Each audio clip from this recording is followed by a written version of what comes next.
Good morning.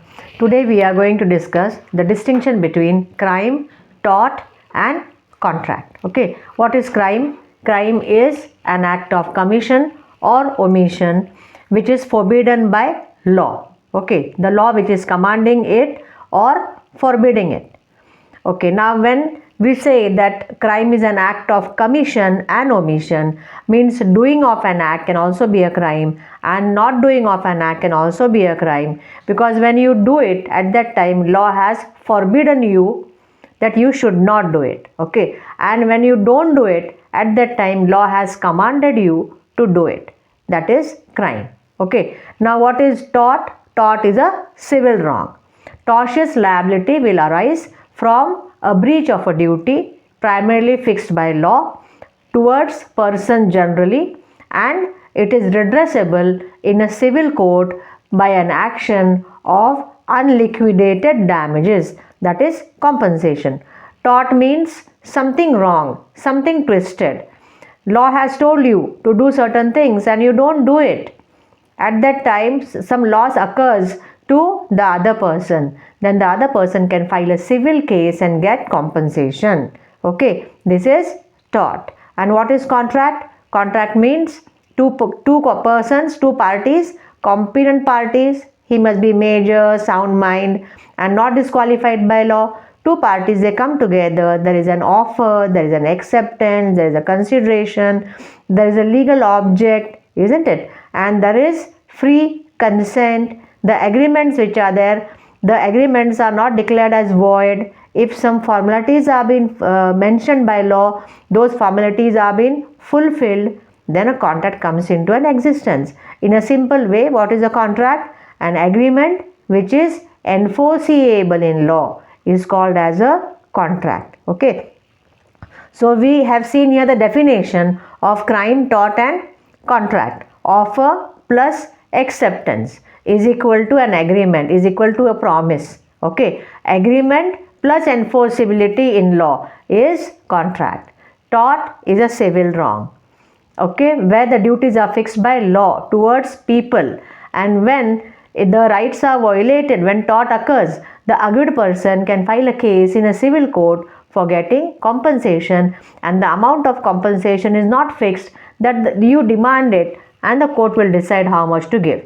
Okay, this is tort. And what is crime? Crime is a wrong. It is an offense which is forbidden by law, that you don't do this, otherwise you will get punishment. The person gets punishment here. Okay, this is the definition of the three concepts: tort, crime and contract. Okay, now we'll see the difference. Who files a case in crime? The state files a case, because a crime is an offense against the whole society. The person who is victim and all, they have to go to the police officers. The state files a case. The police officers are going to prosecute the offender. Okay, therefore it is the state who files a case in crime.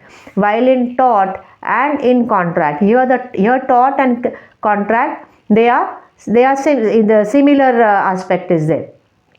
The person who is aggrieved, injured because of breach of contract, he has to file a case, and the victim in tort, that is the aggrieved person, has to file a case. So in tort and contract, the aggrieved person files a case, while in crime it is the state who approaches the court for getting punishment. Okay, now the concept of motive.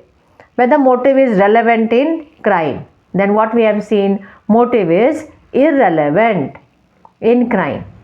Intention is very much important. Okay, so motive is irrelevant, but sometimes motive becomes relevant when intention is not clear.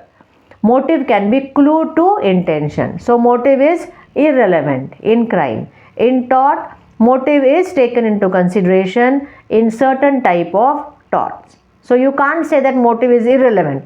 It is sometimes relevant. It is taken into consideration in some torts. Okay, and in contract, there is no concept of motive.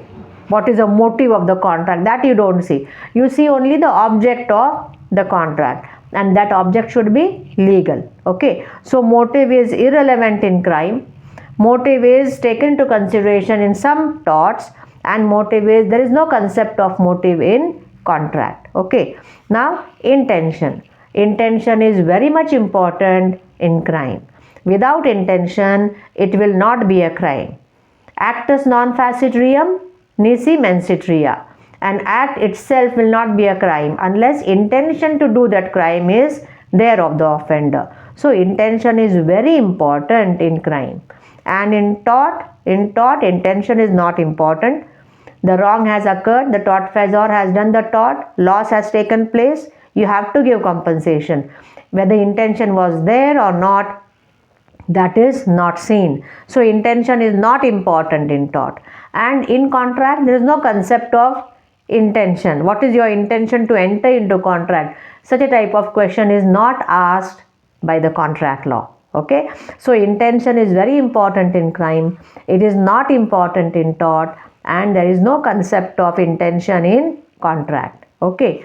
Now we will see the position of consent. Consent, if freely given, will reduce the criminal liability.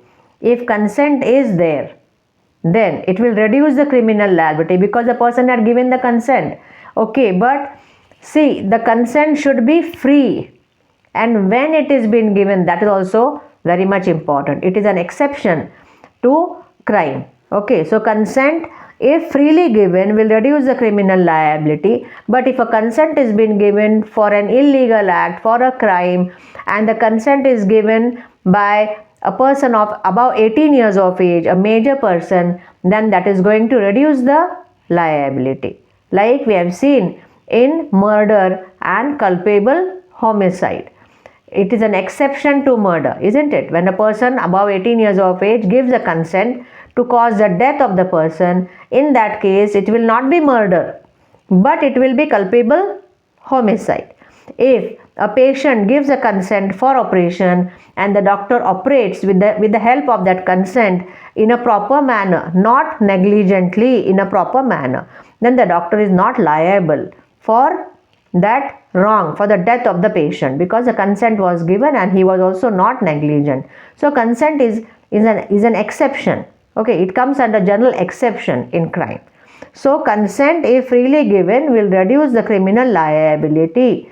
Okay, in tort, what we have seen, in tort also we have seen in the same manner, if consent has been freely given, it is a very good defense. Volenti non fit injuria.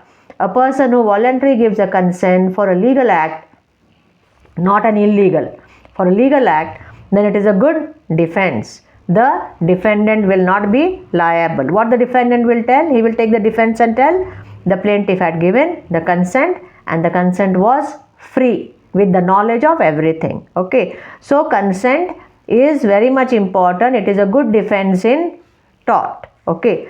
In contract, consent is very essential, and the consent must be free. The consent should not be affected by the 5 vitiating elements. And what are they? Misrepresentation, fraud, coercion, undue influence, and mistake. If these 5 things are present, then it is not a free consent. And for a contract, free consent of the parties are essential. Okay. So here we have seen what defense of consent can be taken in crime, defense of consent can be taken in tort, and consent is very much essential in contract. If consent is not there, then what will happen? The consent is not free. If consent is not there, then there is no contract. Okay. If it is affected by fraud, misrepresentation, coercion, undue influence, then the other party whose consent was not given freely, it was affected by all these things, what he can do? He can cancel the contract. The contract becomes voidable. Means he is having an option either to continue the contract or cancel it. Okay. Here we have seen how many difference, who can file a case, whether motive is relevant or not, whether intention is relevant or not, and whether consent, what is the position of a consent in crime, tort, and contract. Okay. We have not yet completed this topic. We will continue it in the next video. Okay. Bye bye. See you.